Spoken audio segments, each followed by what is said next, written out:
추석 명절이라 많은 성도님들이 이제 고향을 방문해서 가족들을 만나고 즐거운 시간들을 보내려고 생각이 됩니다. 오늘 추석은 왜 공휴일로 정해서 다 고향으로 돌아가게 하셨죠? 그동안 1년 동안 농사를 짓고 수확을 거둬서 1년 동안 이제 많은 수확을 거두게 하신 거에 대한 이제 감사하는 마음으로 하루를 기억하고 또 가족들과 함께 그러한 그 풍요로움을 함께 즐기는 그러한 시간입니다. 그 감사를 누구에게 드리는 날이죠? 원래는 1년 동안 원래 이제 농경 시대에서 이 농사를 짓고 열매를 거두기 위해서 1년 동안 농사를 짓습니다. 그런데 아무리 사람이 애들 쓰고 노력해도 그 가을에 수확을 풍성히 거둘 수 있게 하시는 분은 사람이 아니라 하나님이시다. 하늘에 계신 하나님이시다. 라고 하는 것을 옛날 우리 고대 조상들도 알고 있었어요. 그래서 원래 추석 명절은, 한가위 명절은 또 그 전에는 다른 이름으로 불려졌을지라도 또 세계 각국에서 거의 모든 나라에서 이런 추석 명절과 같은 추수감사절, 이런 감사의 절기들이 어느 민족에나 있는 것을 우리가 생각할 때 공통된 점은 1년 동안 농사를 지어서 이렇게 풍성한 수확을 거두게 하신 거에 대한 감사를 드리는 날이라는 것이고, 그 감사를 누구에게 드려야 되는가 하면 그것은 바로 모든 사람들이 다 알고 있듯이 바로 하늘에 계신 하나님이시다. 그들이 하나님이라고 부르지 않지만 그들이 하늘에 있는 신, 또 중국에서는 옛날에 고대 상제 이렇게 얘기하셨듯이 다 그들이 결국은 하늘에 계신 하나님에 대한 그런 경외함과 감사한 마음이 고대부터 있었다고 하는 사실을 우리가 알고 있습니다. 그런데 그것이 세월이 지나면서 이제 종교가 생겨나고 또 우리나라 같은 경우는 그것이 변질이 돼서 조상신, 조상들에게 감사하는 것으로 변질이 됐습니다. 그러나 사실은 조상들이 우리의 양식을, 이 농사를 풍성케 하는 것이 아니라 살아계신 하나님이 그렇게 하셨다는 사실을 우리가 기억해야 되는 것이에요. 그래서 하나님께 감사하는 날이에요, 사실은. 오늘 읽은 이 마가복음 14장에 그 한 여자가 옥합을 깨뜨려서 주님의 머리에 부어드리는 일을 우리가 읽어봤습니다. 이 여자가 주님께 감사하는 마음으로 주님께 그 귀한 것을 드리는 그런 장면입니다. 이런 장면을 보면서 우리가 오늘날 주님께서 어떠한 메시지를 우리에게 주시는가에 대해서 살펴보기를 원합니다. 여러분은 주님께 감사하는 마음이 있습니까? 하나님께서 우리에게 주신 것들을 조금만이라도 생각하면 감사할 것들이 얼마나 많은지 모릅니다. 우리는 생각을 해야 돼요. 생각을 하지 않기 때문에 주님이 어떤 은혜를 주셨는지 우리가 모르고 있는 것이에요. 그래서 히브리서에도 우리의 믿는 도리의 사도시며 대지성이신 예수를 깊이 생각하라 라고 하는 말씀이 있어요. 우리는 예수를 깊이 생각해 보면 예수 그리스도가 누구이신지, 그분이 우리를 위해서 어떤 일을 하셨는지, 또 하나님을 깊이 생각해 보면 하나님께서 나에게 어떠한 놀라운 축복들을 주시는지 우리가 조금만 생각해도 알 수가 있어요.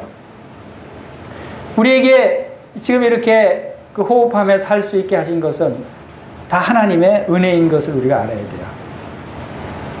우리가 숨 쉬고 우리가 건강하고 걸어 다닐 수 있고 예배를 드리고 찬양을 하며 하나님께 하나님을 섬길 수 있는 이 사실 자체, 물론 그 뒤에 어떤 사정이 있는지, 어떤 재물이 있는지, 어떤 일들을 하고 있는지 그것을 다 잊어버릴지라도 우리가 현재 하나님 앞에 나와서 하나님께 감사와 찬송을 드리고 예배를 드릴 수 있는 이 사실 하나만 놓고도 얼마나 우리가 감사를 드려야 될지 모른다는 거예요. 하나님이 어떠하신 분을 기억하고 예수 그리스도가 어떠하신 분인지를 우리가 기억하고 그분께 감사를 드린다는 것은 우리가 마땅히 해야 할 일일 뿐만 아니라 하나님께서 매우 기뻐하시는 일이시다 라고 하는 것을 우리가 알아야 됩니다. 여러분 농사를 지으면서 필요한 것이 무엇입니까? 태양이 있어야 되죠. 비가 있어야 되죠. 그러나 농부는 그것을 이렇게 가꾸고 관리하는 정도예요. 여러분 하늘에서 비가 내립니다. 어떤 때는 비가 너무 많이 와서 다르죠. 하늘에서 비가 하루 비를 내리시는 그 비의 가치가 돈으로 환산하면 얼마나 되는 줄 아십니까? 대한민국 땅에 하루 비가 내리는 그 비의 가치, 어떤 분이 그것을 환산을 해봤답니다. 그랬더니 하루치 대한민국 땅에만 비를 내리게 하는데 그것이 무려 5천억 원이 필요하답니다. 5천억 원의 가치가 있답니다. 하루치 비를 내리는데. 그럼 하루치 태양을 쬐게 해서 농사를 짓게 하고 사람이 살아가고 식물이 자라게 하는데 하루치 태양이 비추면 그 하루치의 태양의 가치가 얼마나 되겠습니까? 그것은 아마 환산할 수가 없을 거예요. 하루치 태양이 비치지 않으면 모든 것이 살아갈 수가 없어요. 우리가 숨쉬고 있는 이 공기가 하루치 공기가 얼마의 가치가 있을 것 같아요? 그것도 감히 상상할 수 없는 가치라는 거예요.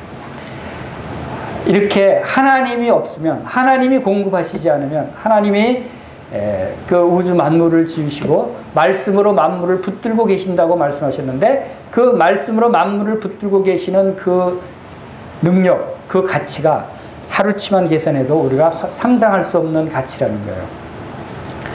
우리가 살아가고 있는 것은 하나님의 놀라운 은혜다. 하나님이 우리를 살아가게 하시지 않으면 우리가 하루라도 살 수 없는 존재다. 그러니까 얼마나 감사해야 돼요. 감사하는 것이 우리가 당연히 해야 될 일뿐만 아니라 하나님이 기대하시고 원하시는 것이다. 그래서 추수감사절, 또 추석, 명절, 한가위 이런 날 우리는 이런 날일수록 하나님을 기억하고 이러한 모든 것을 베풀어 주신 우리가 이렇게 살아가게 하시고 먹을 것을 주시고 또 가족을 주시고 이웃을 주시고 우리가 일할 수 있게 하시는 이 모든 것에 대한 감사의 초점은 누구에게 돌려야 되냐면 하나님께 돌려야 된다 하는 것을 여러분들이 기억하시길 바랍니다. 자, 감사할 때 우리가 감사하는 마음이 있을 때 그것이 표현되는 것이 당연한 거예요. 우리의 마음이 감사한 마음이 있다고 하는 것은 그것을 무언가를 통해서 표현이 돼야 돼요. 여러분은 감사할 때 뭔가를 표현합니까? 어떤 사람에게 감사하는 마음이 있을 때는 선물을 드리죠. 또 여러분이 어떤 일에 감사할 때는 자기의 시간을 드리고 자기 그 노력을 드리고 뭔가를 자기가 드리고자 하는 마음이에요. 여기 한 여자가 예수님께 자기의 가장 귀한 것을 드리는 장면이에요. 자, 여기에 이 장면에서 이 여인이 어떤 마음이었을까? 그리고 이 여인이 왜 이러한 마음이 들었을까?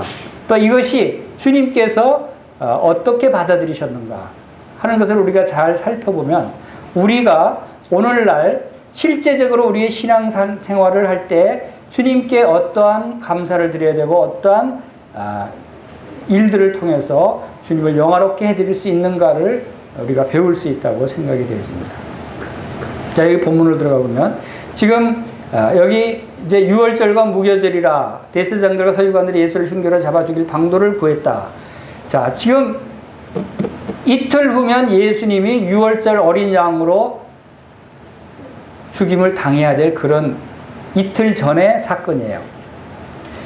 그러면 지금까지 예수님이 여러 번 이 일에 대해서 제자들에게 또 성도들에게 말씀을 가르쳤고 주님이 어떤 길을 가야 할 것인지 예수님의 십자가에 대해서 말씀해 오셨어요. 그러나 진정 예수님이 누구신지를 이렇게 알고 예수님의 말씀을 믿는 사람들은 그 말씀의 의미가 예수님이 죽음의 길을 가야 되는 의미를 알고 있었다고 하는 것을 우리가 쉽게 생각할 수가 있어요. 이제 그 죽음의 길을 가시기 이틀 전에 베다니 나병 환자 시몬의 집에서 예수님이 식사를 하실 때 한 여자가, 여기서 한 여자가라고 말씀이 되어 있지만 요한복음에서는 이제 마리아라고 그 이름이 나옵니다. 그러나 여기에서는 한 여자라고 하셨으니까 한 여자로 말씀드리겠습니다. 여러분들이 마리아라고 생각하셔도 좋습니다. 자, 이 한 여자가 무엇을 주님께 드렸는가 하면 매우 값진 향유 한 옥합을 가지고 와서 그 옥합을 깨뜨려서 예수님의 머리에 부으셨다. 그리고 요한복음에서는 발에 붓고 이제 그 여자가 자기 머리털로 발을 씻겼다는 표현이 나옵니다. 그러니까 머리에 부었으니까 머리에서부터 발끝까지 다 향유가 흘러내렸겠죠. 그리고 그것을 그 여자가 여자의 머리털은 굉장히 그 귀한 것이죠. 아무나 여자의 머리를 못 만지죠. 왜? 여자의 머리는 굉장히 귀한 것이에요. 자기의 가장 귀한 머리털로 예수님의 발을 닦아드리는 그런 이 여자의 심정은 어떠한 심정으로 이러한 일들을 할 수 있었는가? 자기의 그 겸손하고 낮아진 마음으로 자기의 가장 귀한 것을 주님께 드려서 주님을 이렇게 영화롭게 해드리는 이 여자의 마음, 이 여자의 마음 속에는 어떤 마음이 있었을까요? 그것은 이 여자는 주님을 지극히 사랑하는 마음이 있었다는 것을 우리가 사랑했다는 표현이 나와 있지는 않지만 우리가 너무도 잘 알 수 있어요. 우리의 사랑하는 마음의 표현이 무엇으로 나타나는가를 우리가 보면 아는 거예요. 이 여자는 주님을 지극히 사랑하는 마음이 있었어요. 그렇기 때문에 이 여자는 주님이 지금 그 마음 가운데 주님이 지금 어떤 분이고 주님이 어떤 길을 가셔야 될 분이고 주님이 지금 어떠한 심령으로 계시는지를 이 여자는 잘 알 수 있어요. 이 여자는 늘 주님의 무릎 곁에 앉아서 말씀을 경청해서 듣던 마리아였어요. 이 여자에게 있어서 주님은 이 여자에게 가장 귀한 존재였다라고 하는 것을 우리가 짐작할 수 있는 것이죠. 근데 이 여자가 이 옥합을 깨뜨렸다. 이 향유가 이 옥합에 담겨져 있는데 이 향유를 부어드리기 위해서는 이 향유가 틈이 있으면 금방 그 냄새가 새어나가니까 항상 봉해져 있죠. 향유를 쓰기 위해서는 이제 깨뜨려야 됩니다. 깨뜨려야 그 향유를 이제 밖으로 사용할 수 있기 때문에 옥합을 깨뜨려서 그 옥합 안에 들어가 있는 귀한 향유를 이제 주님께 부어드립니다. 향유는 무엇이죠? 굉장히 좋은 아름다운 향기가 확 번져나가는 것이 향유입니다.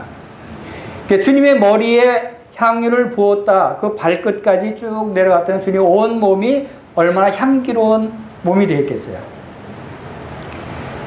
이 여자는 주님을 가장 귀하신 분으로 생각했어요. 그렇기 때문에 주님이 이렇게 향기로 가득 찬 아주 향기로운 분이시고 영화로우신 분으로 섬기기를 원했던 거예요. 내가 무엇으로 주님을 영화롭게 해드릴 것인가? 무엇으로 주님을 아름답게 해드릴 것인가? 무엇으로 주님을 기쁘시게 해드릴 것인가? 무엇으로 주님을 거룩하게 해드릴 것인가 하는 생각을 이 여인은 했던 거예요. 여러분 주님을 기쁘시게 해드리고 싶죠? 여러분 주님을 영화롭게 해드리고 싶죠? 여러분 주님을 아름답게 해드리고 싶죠? 여러분은 주님을 사랑하는 마음이 있죠? 그럼 여러분들은 무엇으로 주님을 영화롭게 해드리고 주님을 아름답게 해드리겠어요? 무엇으로 주님의 이름이 향기가 확 퍼지게 해드리겠어요? 여러분은 옥합이 어떤 것이에요? 여러분에게 있어서 이 옥합은 무엇이에요?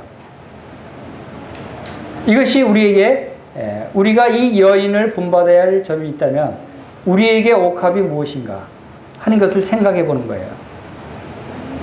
우리는 주님을 영화롭게 해드리기 위해서 무엇을 해드릴 수 있는가? 우리는 주님을 아름답게, 주님의 이름이 거룩히 여김을 받게, 주님의 그 향기가 나를 통해서 확 드러나게 하기 위해서는 나에게는 어떤 옥합이 있는가 하는 것을 우리가 생각해 볼 필요가 있는 것이죠. 그것은 우리에게 사랑하는 마음이 있어야 된다는 것이죠. 이 여자는, 이 마리아는 주님이 지금 어떤 분이신데 어떤 길을 가야 할 것을 알고 있었어요. 왜냐하면 8절에서 주님이 내 장례를 미리 준비했다고 말씀하신 것을 보면 분명히 이 여자는 주님이 지금 곧 이틀 후에 십자가의 죽음의 길을 가셔야 될 분이시라는 것을 알고 있었다는 거예요. 주님을 가장 귀하게 모시고 귀하게 생각하고 주님을 영화롭게 해드리기 위해서는 이 여자처럼 그 마음 속에 주님이 나에게 지금 어떤 분이신가가 분명히 살아있어야 돼요. 여러분 주님을 어떤 분으로 생각하세요?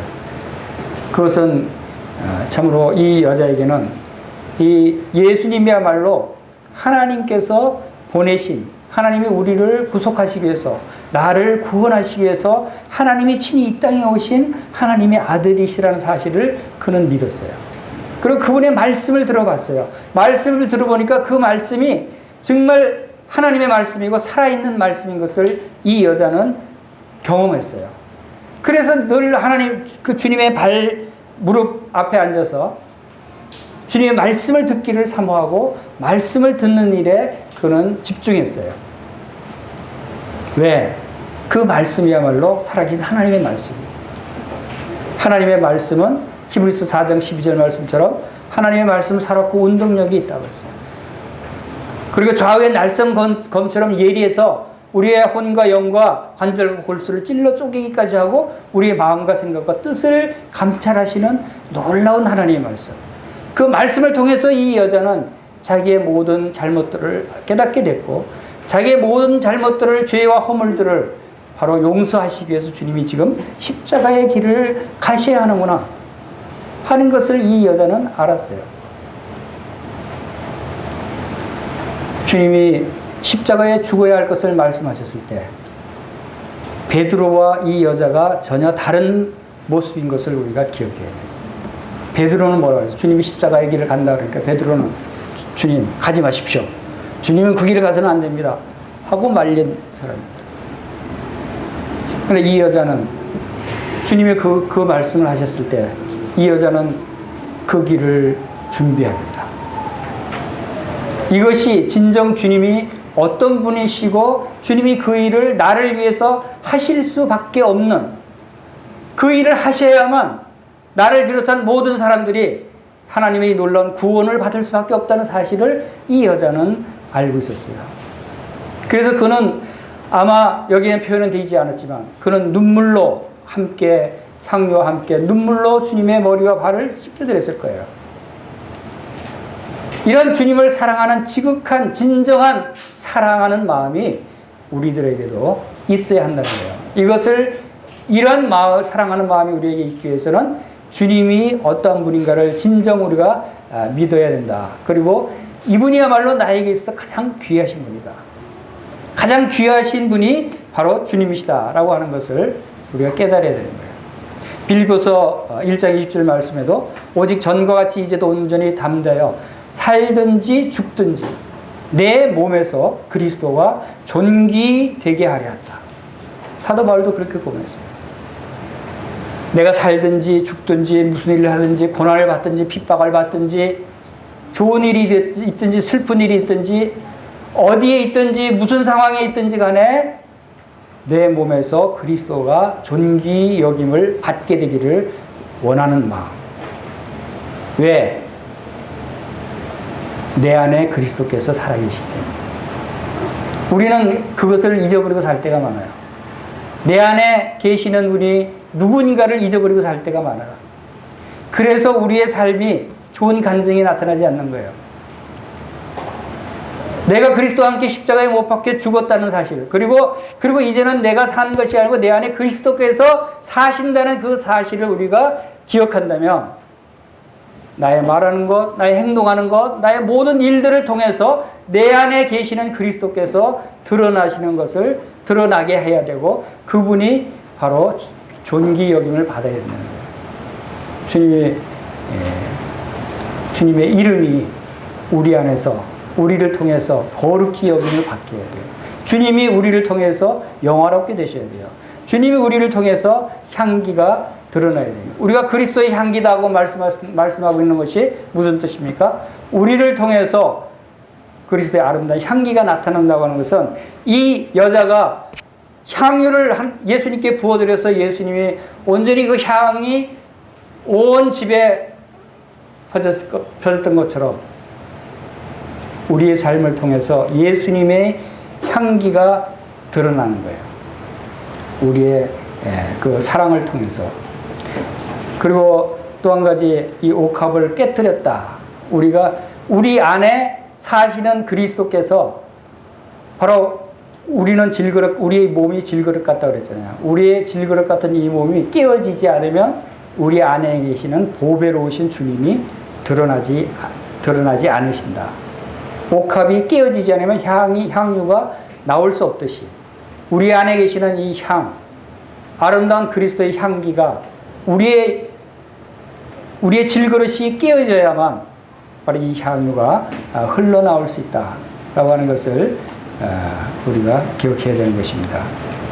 이 여자는 진정 주님이 누구이신지를 알았고, 이 여자는 진정 주님이 자기에게 가장 귀한 분이시다는 것을 알았습니다. 자, 4절에 보겠습니다. 4절에 어떤 사람들이 화를 내어 서로 말하되 어찌하여 이 향유를 허비하는가? 이 향유를 300데나리온 이상에 팔아 가난한 자들에게 줄 수 있었겠도다 하며 그 여자를 책망하는지라. 사람들은 이 장면을 보고 허비한다 그랬어요. 300데나리온이라고 하는 것은 당시 1년치 노동자의 연봉이었던 것 같아요. 1년치 벌 돈을 그냥 한순간에 허비하느냐, 차라리 가난한 사람에게 나눠주자. 1년, 여러분이 1년 연봉을 주님을 위해서 한순간에 사용해 본 적이 있습니까? 그러죠.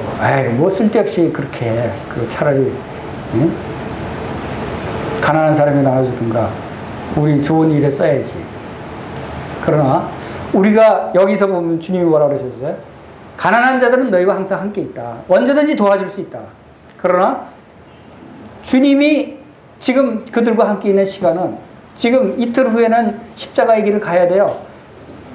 이 여인과 함께 있는 시간 하면 이게 마지막이었는지 몰라요. 주님과 함께 있는 시간이 마지막일지도 모른다는 생각을 여러분 해보셨어요? 내가 이 세상에서 주님을 위해서 살아가고 있는 시간이 지금 이 시간이 오늘이 마지막일 수 있다.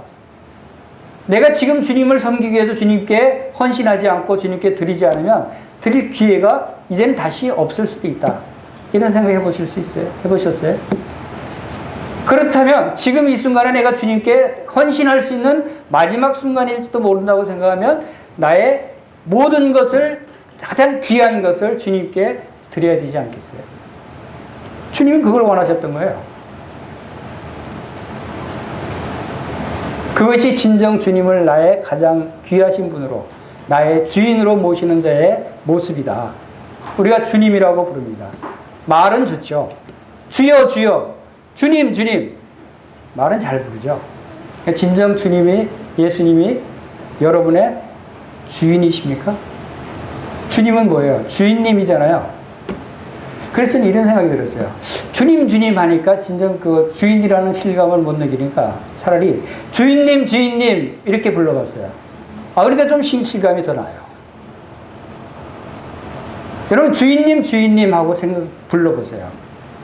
그럼 내 주인님 앞에 내가 어떤 모습으로 섬겨야 될 것인가? 내 주인님을 어떻게 모셔야 될 것인가? 어떻게 내가 순종해야 될 것인가? 더 나의 주인임을 실감하지 않겠어요? 진정 이 여자는, 이분이 진정 자신의 주인님으로 그는 믿고 섬기는 모습을 나타내 보이신 거예요. 이제 8절 보겠습니다. 그는 힘을 다하여 내 몸에 향유를 부어 내 장례를 미리 준비하였느니라. 주님은 이 여자가 주님께 이 값비싼 향유 나드 한 옥합을 주님께 부어드린 일을 어떻게 평가를 하시는가를 한번 보세요. 자, 주님이 왜 이 3절에서는 설명이었죠. 이것을 기록한 저자가 설명한 거예요. 설명해서 볼 때는 매우 값진 향유 한 옥합이라고 표현을 했어요. 그러나 주님은 뭐라고 표현하십니까? 8절에 왜 그는 매우 값진 향유를 내 몸에 부었다라고 말씀하지 않고 왜 그는 힘을 다하여 내 몸에 향유를 부었다라고 말씀하셨을까요? 사람들이 볼 때는 매우 값진 향유였어요. 그러나 주님이 볼 때는 뭐라고 표현하셨어요? 힘을 다해서 향유를 부었다. 그것은 무엇을 의미합니까? 우리가 주님께 드려지는 상대적인 그 값을 주님이 보시는 것이 아니라는 거죠. 그것이 300데나리오든 1000데나리온이든 또 100데나리오든 1데나리온이든 그 값의 절대치를 주님이 평가하시는 것이 아니다. 여러분이 주님 앞에 헌신하실 때 10,000원을 드린 사람이든 100,000원을 드린 사람이든 1,000,000원을 드린 사람이든 1억을 드린 사람이든 주님은 어떤 사람을 많은 것을 드린 것으로 평가하시나요? 300데나리온 1억 드린 사람 참 너 많은 것을 헌신했다 그러실까요? 절대 그렇지 않다는 거예요. 주님이 보시는 것은 이 절대적인 그 값어치의 숫자를 보시는 것이 아니라는 거예요. 무엇을 보십니까? 힘을 다해서 드렸냐? 힘을 다하지 않았냐를 보시는 거예요. 우리의 마음이 힘을 다해서 주님 앞에 드린 것이냐, 그렇지 않느냐를 보신다는 거예요. 그래서 과부가 성전에서 연복에 얼마를 넣었죠? 2렙돈, 동전 2립.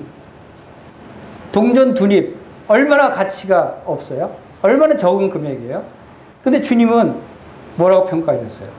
모든 사람보다 더 많이 드렸다고 그랬어요. 주님은 절대적인 숫자를 보지 않으시는 거예요. 그 마음을 보시는 거예요. 그 과부에게는 이 2렙돈 돈이, 동전 2개가 그녀의 생활비 전부라고 그랬어요. 나의 생활비 전부를 주님 앞에 드린다고 하는 것은 내 삶을 드린다는 거예요. 내가 이제 이게 없으면 내일 죽을지도 모르는 상황이에요. 그 여자에게는. 내가 죽을지도 모르지만 내가 오늘 주님 앞에 이 모든 것을 드리겠습니다. 2렙돈밖에 안 되지만. 그러니까 그 과부에게는 힘을 다해서, 마음을 다해서, 목숨을 다해서 주님께 드리는 거예요. 이 여자도 이 한 옥합 하나 300데나리온 되는 거지만, 물론 비싼 거지만 주님 보실 때는 그 값이 비싸서 좋게 평가하신 것이 아니라 그 마음에 온전히 모든 것을 주님 앞에 헌신하는 그 마음을 주님께서 칭찬하셨다. 그리고 또 그 다음에 뭡니까? 향유를 부어 내 장례를 미리 준비하였느니라. 참 이 말씀이 이 제자들이 상상할 수 없었던 그러한 말씀을 하십니다. 이 여자의 마음을 제자들은 모르고 있었지만 주님은 아셨어요.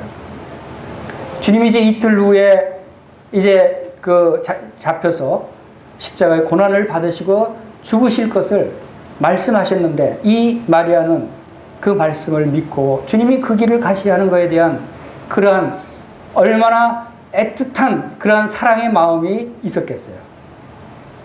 나를 위해서 그 죽음의 길을, 하나님의 아들이 그 길을 가시다니요. 그러나 그것을 제가 막을 수는 없습니다. 그러나 주님은 그 길을 가셔야 하는 것이고 주님이 저를 그 길을 가시기 위해서 오셨고 이제 그 길을 가시기 위해서 준비하시는 주님의 마음을 이 여인은 깨닫게 됐고, 그래서 그 길을, 그 주님의 몸에 아름다운 향기로 이렇게 향기가 나게 부어드리는 이런 놀라운 헌신을 한 것을 우리가 여기서 보게 됩니다.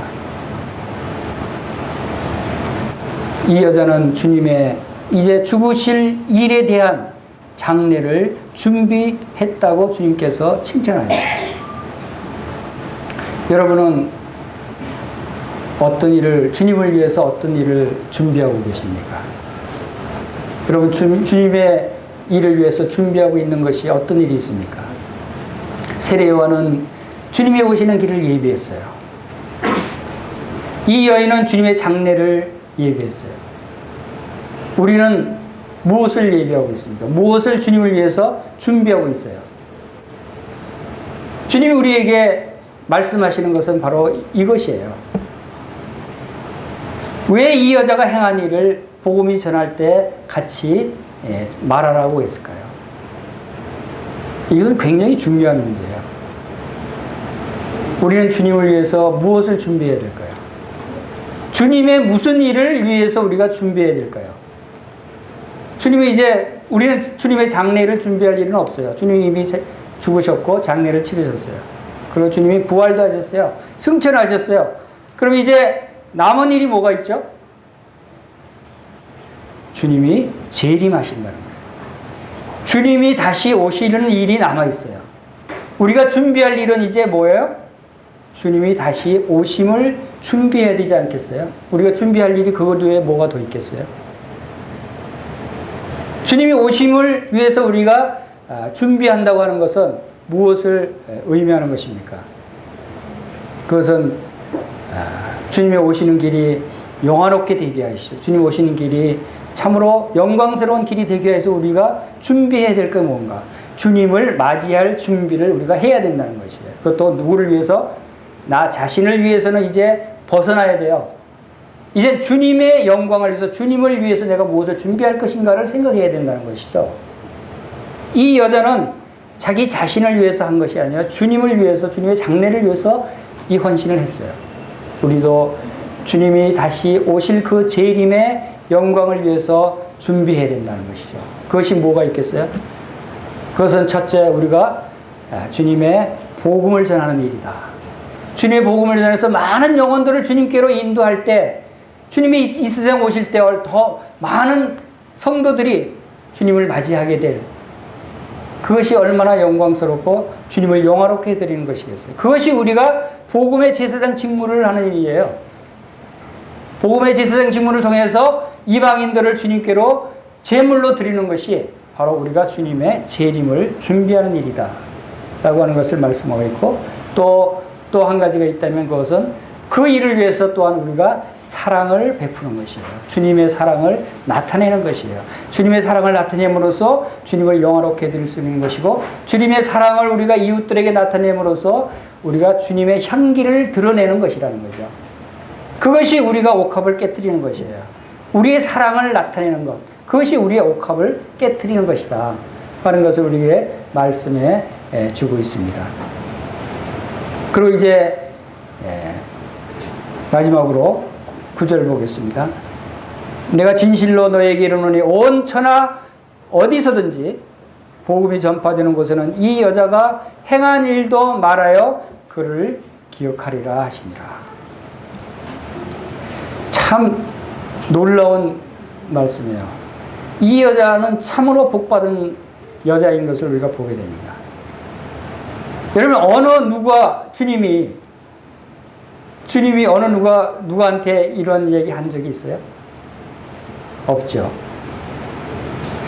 주님이 떠나시면서 마지막으로 가장 중요한 마지막 그 명령이 온 모든 민족에게 복음을 전하라는 것이었어요. 복음을 전하는 것이 주님이 우리에게 맡기신 가장 중요한 일이고, 우리가 해야 될 가장 큰 일이고, 주님이 가장 원하시는 일이에요. 복음을 전하는 것이. 그런데 복음은 누굽니까? 복음은 예수 그리스도니까. 예수 그리스도를 전하라는 거예요. 예수 그리스도의 사랑을 전하는 거예요. 예수 그리스도가 누구인 것을 증거하라는 거예요.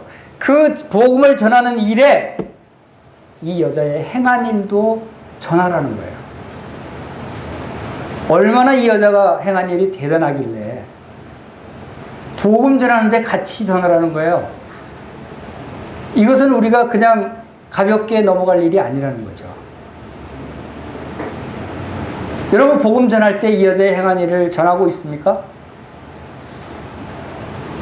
그렇지 않다면 왜 전하지 않죠? 주님이 전하라고 그랬는데, 주님이 그렇게 되리라고 말씀하셨는데, 복음을 전할 때 이 여자의 행한 일이 같이 전해져야 하는 것은 주님의 말씀이에요. 명령이에요. 주님이 원하시는 것이라는 것이죠. 그런데 많은 사람들이 이 말씀을 안 전해요. 주님의 복음만 전해요. 그런데 또 더러는 이 말씀을 전하는 분들도 있어요. 그런데 우리가 기억해야 되는 것은 이것이 대단히 복음 전할 때 매우 중요한 일이다. 꼭 필요한 일이다 라고 하는 것을 우리가 알아야 돼요. 복음을 전할 때 이 여자의 행한 일이 전해져야 하는 것이 필요한 일이 아니면 주님께서 하라고 말씀하지 않으셨을 거예요. 그러면 어떤 의미이길래 이것이 이 여자가 행한 일을 복음 전할 때 같이 전해라 그렇게 말씀하셨을까요?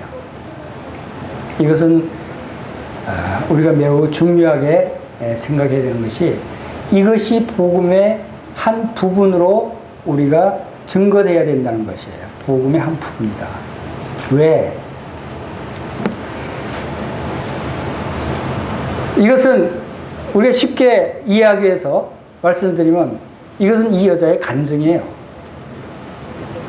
우리가 복음을 전할 때 이 여자가 행한 일처럼 우리의 행한 일이 함께 전해져야 된다는 거예요. 우리의 행한 일. 이 여자가 행한 일이 무엇을 의미하느냐면 이것이 곧 우리의 행한 일이 되어야 되는 거예요. 오늘날에서는. 그것은 우리의 간증이, 삶의 간증이 바로 이것을 의미하는 것이다. 우리의 옥합이 무언가를, 우리가 옥합을 어떻게 깨뜨렸는가를, 우리가 왜 옥합을 깨뜨리고 있는가를, 우리가 왜 옥합을 깨뜨릴 수밖에 없는가를 복음 전할 때 함께 증거해야 영혼들이 그것을 이해하고 믿을 수 있다는 거예요. 그것이 무엇을 의미하느냐면요, 예수 그리스도의 복음을 전합니다. 예수 그리스도는 하나님의 아들이고 예수 그리스도는 우리를 구원하시기 위해서 이 세상에 오신 분이고 우리의 모든 죄를 용서하시고 우리를 구원하시기 위해서 십자가에서 우리 죄를 담당하시고 죽으셨습니다. 왜 죽으셨습니까? 그것은 우리에게 죄를 용서하시고 우리에게 영원한 생명을 주시고 우리의 영원한 평안을 주시기 위해서, 우리의 영원한 안식을 주시기 위해서 예수님이 죽으셨습니다. 그리고 그분은 바로 우리의 주님과 우리의 그리스도이십니다. 우리의 왕이시라는 것입니다. 나의 주인은 예수 그리스도입니다. 우리의 주와 그리스도가 되시기 위해서 이 세상에 오셨던 그분을 저는 믿었습니다. 저는 믿고 주님을 위해서 살아갑니다. 주님을 섬기는 자가 됐습니다. 우리의 간증이 복음에 포함되지 않으면 그것은 불신자들이 믿기 어려운 피상적인 이야기가 될 수가 있다는 거예요. 우리가 무엇을 우리가 증인이라고 그랬어요. 주님이. 복음 전하기 위해서 우리가 증인들이에요. 증인은 뭡니까? 내가 그 복음을 받아들이고 그 복음을 통해서 내가 어떻게 변화됐고 어떤 삶을 살고 있는지를 나타내는 것이에요. 그것이 증인이에요. 주님 우리에게 복음을 전하러 가실 때 너희들이 증인들이 되라고 했어요. 사도행전 1장 8절에 성령이 너희에게 임하시면 너희가 권능을 받고 예루살렘과 유대와 사마리아 땅끝까지 이르러 내 증인이 되라라. 복음 전하는 것은 우리가 증인의 역할을 하는 거예요. 증인의 역할이, 그러면 우리의 삶이 내가 이러한 예수님을 믿고 나도 이러한 놀라운 영생을 얻었습니다. 거듭났습니다. 구원받았습니다. 나는 이제 영원한 평강과 안식 가운데 들어갔습니다. 라고 얘기하지 않습니까? 그런데 그렇게 얘기하면서 자기는 영원한 안식과 평강을 누리고 있지 못하다면 뭐예요? 거짓말하는 거예요? 그건 삶의 간증이 되지 않는 거죠. 아니, 당신 예수님 믿으면 영원히 영원히 산다고 그러고 천국 간다고 그러고 지금도 하늘에 안침받아서 이제 평안하고 평강을 누리고 어떤 핍박과 환난과 고난이 오더라도 늘 즐거워하고 기뻐하고 평강 가운데 안식을 누린다고 예수님 믿으면 그렇게 된다고 하면서 당신이 예수님 믿는다고 하면서 왜 당신이 맨날 불평하고 슬퍼하고 괴로워하고 왜 그런 삶을 살아? 그러면 그런 믿음을 왜 나는 가져? 이러는 거예요. 우리의 간증이 복음을 가릴 수도 있고 우리의 간증이 복음을 더 분명하게 증거하게 할 수도 있다는 거예요. 이 여인처럼 주님을 진정 믿는다면 나의 가장 존귀하신 분이고 나의 모든 것을 다 헌신하고 그분을 위해서 모든 것을 다 바칠 만한 가치가 있는 그리스도 나의 왕이시다. 나의 주인이시다는 간증이 우리의 삶 속에서도 나타나야 되는 거예요. 그것을 보고 이방인들이 불신자들이 우리의 삶을 보고 예수님을 믿게 되는 것이에요. 우리가 그런 삶을 살지 못하고 이 복음을 전하면 누가 믿겠어요? 아니 저 사람 예수님 믿는다고 그러고 열심히 봉사하는데 맨날 저렇게 불평이나 하고 맨날 저런 어려움만 당하고 남 속이기나 하고 잘못된 것만 행하고 이러한 것들이 어려움 당하고 고난 당하고 하는 것은 세상 사람들이나 믿는 사람들이나 똑같아요. 그러나 당신들도 어려움 당하지만 우리도 어려움 당하지만 그러나 우리는 이런 어려움 속에서도 감사하고 기뻐하고 즐거워할 수 있는 것은 우리에게 소망이 있다. 나의 주인 되신 그리스도께서 나에게 이런 영원한 소망을 주셨고 나에게 영원한 안식을 주셔서 난 그것을 지금 오늘도 누리고 있다. 나는 얼마나 행복한지 모르겠다. 나는 즐겁고 기쁘다. 라고 하는 말을 할 수 있어야 되는 거예요. 그것이 나타나야 하는 것이에요. 그것이 복음이에요. 아, 그러면, 야, 저 사람을 보니까 정말 힘들고 어려운 환경인데도, 고난 중에 있는데도 정말 어떻게 저렇게 기뻐할 수 있을까? 어떻게 저렇게 평안할 수 있을까? 야, 저 사람 속에 뭐가 있을까? 저 사람이 믿는 하나님, 저 사람이 믿는 예수님, 나도 한번 믿어보고 싶다. 뭔가 다르구나. 이것이 우리의 간증이 되어야 된다는 거예요. 이것이 예수님의 복음을 전할 때 함께 전해져야 한다는 것이죠. 그래서 주님은 복음이 전파되는 것은 이 여자가 행한 일, 이 여자가 행한 일이 바로 우리의 행하는 일이에요. 우리의 삶의 간증이 되는 것이죠. 이것이 함께 전해져야 되는 거예요. 이스라엘 백성들이 광야에 애굽에서 구출해서 이스라엘 백성들을 광야를 통해서 가나안 땅에 들어가게 하셨어요. 가나안 땅은 하나님이 약속하신 젖과 꿀이 흐르는 땅이었어요. 그런데 이스라엘 백성들이 가나안 땅을 정탐하고 나서는 거기에 그냥 그 성읍이 높고 그들이 안악자손이고 뭐 도저히 그들을 물리치고 그 땅을 차지할 수 없다고 생각하고 거기에 들어가기를 거부했어요. 두려워했어요. 그래서 하나님을 믿지 않았어요. 하나님이 함께 하시면 능히 그것으로 들어가게 하셔서 그들이 그 가나안 땅을 차지하게 하실 것이라는 하나님의 약속의 말씀을 믿지 않고 그들의 자신의 육신의 생각대로 하나님은 조금도 생각하지 않은 거예요. 자신의 생각대로 그들은 그것을 거부했어요. 오늘날 가나안 땅은 어딘 줄 아세요? 바로 성도가 가나안 땅이에요. 성도의 삶의 모습이 이방인들이 볼 때는 가나안 땅의 모습이다. 이방인들이 세상 사람들이 우리를 보는 것은 바로 하나님이 약속하신 가나안 땅이라고 보는 거예요.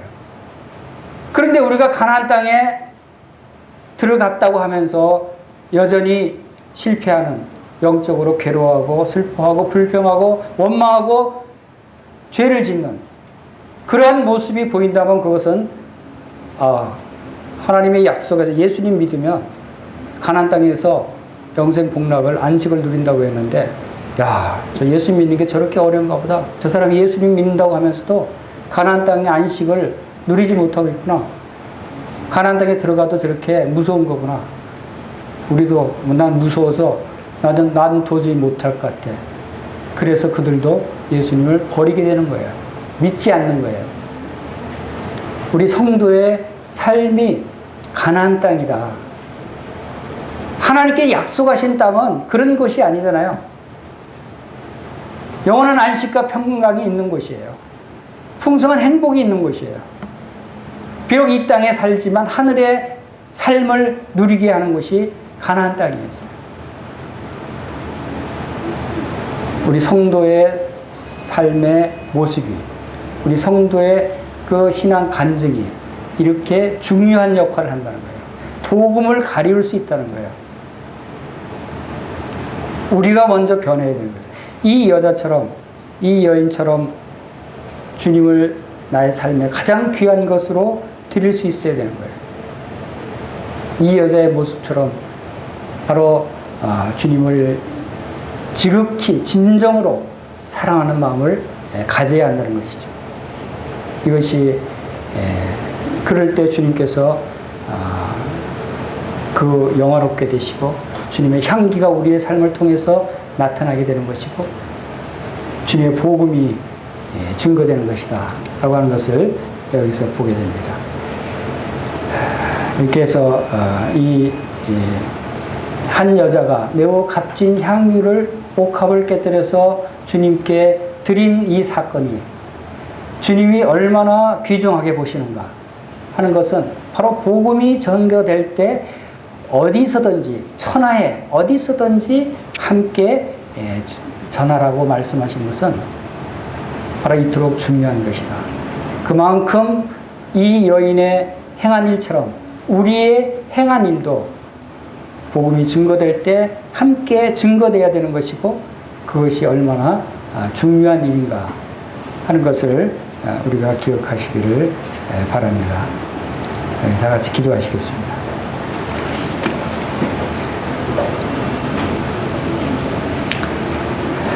아버지 하나님 감사를 드립니다. 저희와 같은 자들에게도 이 놀라운 주님의 영원한 안식 가운데 참 주님과 함께 참 영화로운 삶을 살 수 있도록 저희들을 인도하시고 축복하신 것을 감사를 드립니다. 이 한 여자와 옥합을 깨뜨려서 이렇게 참 부어드린 것처럼 참 저희들도 저희들의 삶을 통해서 저희들의 가장 귀한 것을 저희들의 모든 것을 주님께 드리며 주님과 함께 참 살 수 있도록 주님께서 저희들을 도우시고 함께 주시기를 원합니다. 주님의 복음이 증거될 때 저희들의 삶의 간증이 참 그들에게 참 믿고자 하는 마음을 가질 수 있도록 저희들이 주님의 약속하신 그 약속의 삶을 누리는 모습을 보여줌으로써 참 그들이 우리를 통해서 예수님을 믿게 하시고 하나님의 안식 가운데 들어올 수 있도록 주님께서 인도하시고 함께 해주시기를 원합니다. 참 저희들이 스스로 할 수 없는 이러한 일들을 성령님께서 친히 저희 안에서 역사하시고 저희 안에서 행하시기를 원합니다. 모든 것을 예수님의 귀하신 이름으로 감사하며 기도하옵나이다. 아멘.